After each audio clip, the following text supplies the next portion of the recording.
Hey guys, Danny Dan bringing you another editing episode.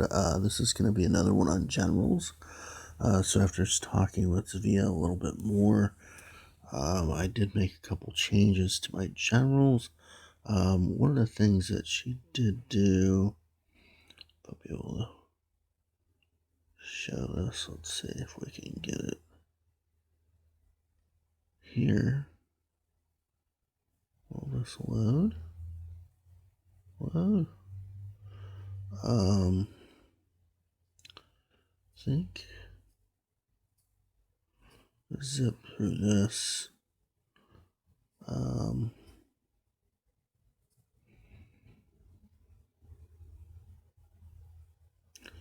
Okay, here we go. So these are the lists. So these are your attack generals. You could take a screenshot of this. I think that's their max score on the right, maybe? No, that can't be their max score. I don't know what that is on the right, but something to do with maybe that's their starting score. I don't know.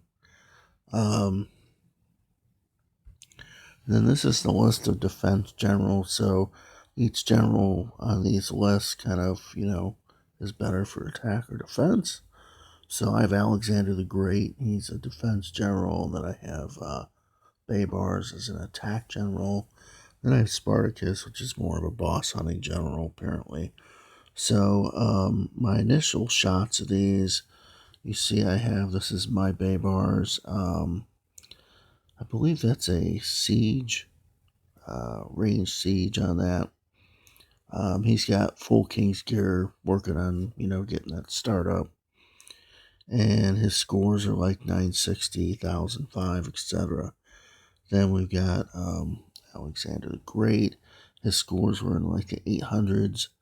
And he also had, I don't know, that far right yellow skill is actually his ability. So it's a march increase. So after some tweaking, I basically spent a butt ton of gold, so I enhanced him, and this brought all of his scores up. You remember he was like in the 800s, 900s, so this bumped him up quite a bit to really help out.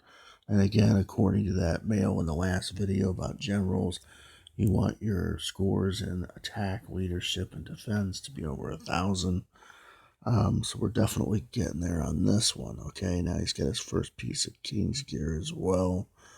And then I did some cultivation, so his leadership is now 1,000, attack 958, so on and so forth.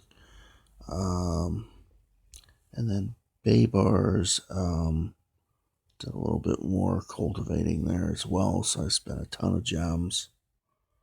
The other thing on these guys, I was able to add skills to these guys.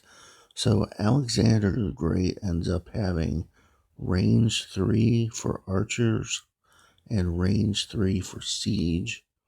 And I managed to glue 4 skills onto him. I think that was the one. And then this guy here, he's got ranged, I believe it was archery or siege, one or the other, on his. And those were the skills that they said made the big difference in some battles. So, got a couple skills added on. Did some enhancing to 5 stars for each. And also got, some ability scores raised, so on and so forth. So at least I have one good attack, one good defense general. I got to try to get the tavern to 25 so I can eventually buy another couple really good generals to work on. So I'll continue to work on these guys for now. So that's what I have right now for you on the generals. Just wanted to show that off. Basically, if you want a reminder on this, I have 14,000 gems. So I'll go ahead and do this. It's expensive though, okay? So you go in here. Now also, Baybars is the defense general. And so when I was doing this, I tried a couple where you go in here to cultivate times 10, and I tried to go to defense increase, and I found that was not nearly as good as total increase. Now, the other thing is, someone did tell me never do this. Never check off two things and hit the button. Apparently, it's disastrous. Um, so I just keep going with total increase. Okay, so bam, and we'll take that. It's a positive 6. Okay, and then if we do one more over on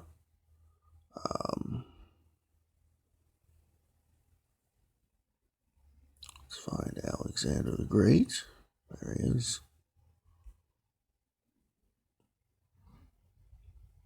And cultivate. Now he's 920 still. And that's pretty good. That's a net gain of 10. We'll take that. Okay. So, yeah, his leadership's really high. And attack is getting there, and defense is getting there. Okay. So that's how you do the times 10. Also, if you're working with a general that's not extremely high level, you can do cultivate gold, just one at a time. If you get something like this where it's a negative, just hit cancel. If you get something where we'll see that's only positive 2 and it's politics. So, but actually we want politics on this general. He's a resource general, so hit confirm on that. And then here we're more politics, so that's cool. And then more politics, so that's cool. We're actually doing pretty good here. And then see, this is a net loss, so we're going to cancel on that. And then that's a net gain, so we're good there. And a net positive, so we'll take it.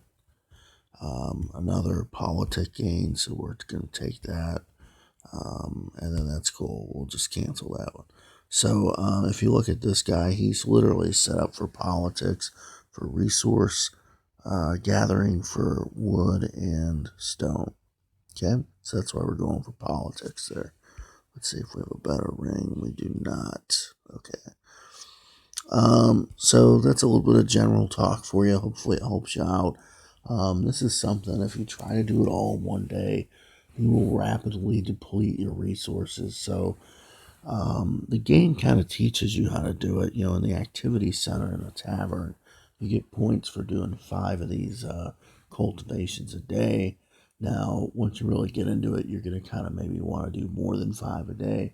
But the idea is you're supposed to pick away a little bit at a time, not go crazy spending all of your gold and all of your gems, um, you know, and then end up broke because you can have enough to cover like paying for bubbles and so on and so forth.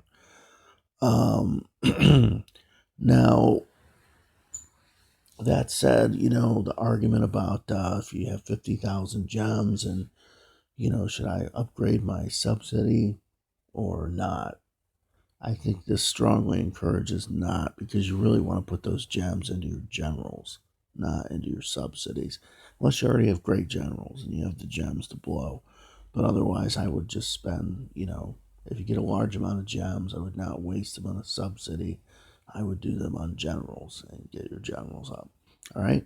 So take care, guys, and I will catch you next time.